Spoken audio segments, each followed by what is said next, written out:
Bend your elbows, आपको elbows bend दिख रही होगी।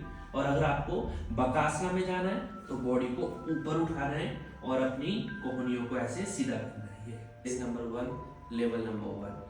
आपको 2 योगा ब्लॉक्स लेने हैं। इन दोनों योगा ब्लॉक्स को आपको ऐसे पेयर में रखना है, ठीक है, इस तरह से। एक के ऊपर एक नहीं रखना है, पेयर में रखना है, दोनों को साथ में जोड़कर। और इसके बाद आपको अपने इस तरह से अपने ब्लॉक्स के ऊपर बैठ जाना है, ठीक है। अब सबसे पहले आपको ये पता करना है कि आपका बॉडी वेट कितना आगे जाता है, आपके हाथ कहाँ होने चाहिए।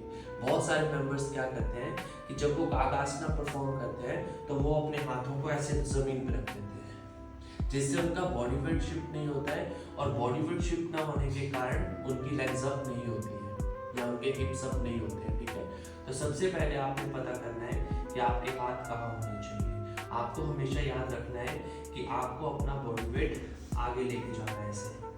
अब ये वेट कितना आगे लेके जाना है ये आपको डिफाइन करना है खुद अभ्यास के साथ, ठीक है।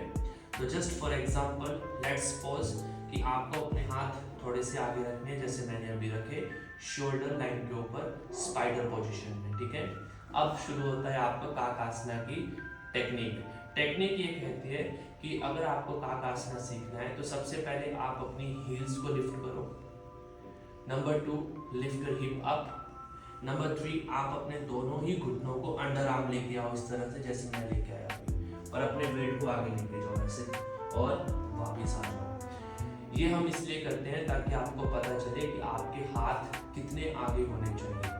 और फॉर एग्जांपल जैसे मैंने अभी ये किया तो इससे मुझे ऐसे लगा कि मेरे हाथ कुछ ज़्यादा ही आगे है, तो मैं थोड़े से पीछे रखूंगा, ठीक है। And repeat again, lift your heel up, lift your hip up, दोनों घुटने under arm. Now shift your body weight in front side, ठीक है। आपको तब तक करना है जब तक आपके पैर फ्री ना हो जाए। फ्री मतलब एकदम हल्के ना हो जाए। जब आपके पाँव एकदम हल्के हो जाए सो इट्स मीन अब आपकी हैंड पोजीशन और आपकी वेट शिफ्टिंग परफेक्ट है काकासना के लिए, ठीक है। अब मुझे देखो आप, ये अभी मेरे पाँव बिल्कुल हल्के हो चुके हैं और मैं कंफर्टेबल हूँ अपने पैरों को उठाने के लिए अभी। तो इस तरह से सबसे पहले आपको ये डिफाइन करना है कि आपके हाथ कितने आगे होने चाहिए। डन इट, समझ गए आप, ठीक है। एक यहाँ पे प्रॉब्लम आती है, ऑलराइट, फॉर काकासना और for Bakasana technique and practice number 2 in same position आपको फिर से वहीं पे हाथ रखने हैं। Again your both knees under your elbow, heel up, hip up, go forward and lift your one leg up, 1 2 3 4 5 and slowly come back. Same like your second leg, 1 2 3 4 5 and come back. This is for your crow. But if you want to buck, crane, then straight your both elbows and 1 2 3 4 and 5. Done it? Only one leg. Technique number 3, सबसे पहले आपको अपने हाथ जमीन पे रखने हैं। कहाँ रखने हैं? जैसे अभी आप ब्लॉक के साथ कर रहे थे बिल्कुल वैसे ही आपने हाथ जमीन पे रखे, spider position, lift your heel up, lift your hip up, shift your body weight in front side. अब आप देखो कि आपका सर कहाँ पे आ रहा है, आपका फोरहेड कहाँ पे आ रहा है, वहां पे उसको अंडरलाइन कर लो, ऐसे मार्क कर लो वहां पे, ठीक है। अब जैसे मेरा सर यहाँ पे आ रहा था, अब देखो मैं यहाँ पे बैठा था, यहाँ पे बैठ के मैं बकासना कर रहा हूँ, काकासना कर रहा हूँ और मेरा सर यहाँ पे आ रहा है। तो इसका मतलब क्या हुआ, मेरे जो दोनों ब्लॉक्स हैं वो कहाँ होने चाहिए, यहाँ पे होने चाहिए। समझ आया आपको, यहाँ पे होने चाहिए ब्लॉक हमारे।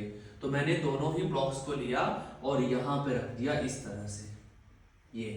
तो ब्लॉक इतना आगे होना चाहिए हमसे, तब जाके आपकी अलाइनमेंट सेट आएगी, तब जाके आपका बॉडी वेट कंप्लीटली शिफ्ट होगा, तब जाके आपकी दोनों लेग्स लिफ्ट होंगी फॉर काकासना। बकासना, अब दोनों हाथ मैंने फिर वहीं रखे जहां पहले थे, फिर वैसे ही किया और अपने सर को रख दिया ऐसे ब्लॉक के ऊपर और ये टांग उठा दी, 1 2 3 4 5। जितनी देर भी हम कर सकते हैं हम उतनी देर यहाँ पे करने की कोशिश करेंगे। तो इतना आगे ब्लॉक होता है हमारा, यहाँ पे ऐसा नहीं आधा फीट आगे रख लिया, 1 फीट आगे रख लिया, नो, आप कितना आगे जाते हैं उस पर डिपेंड कर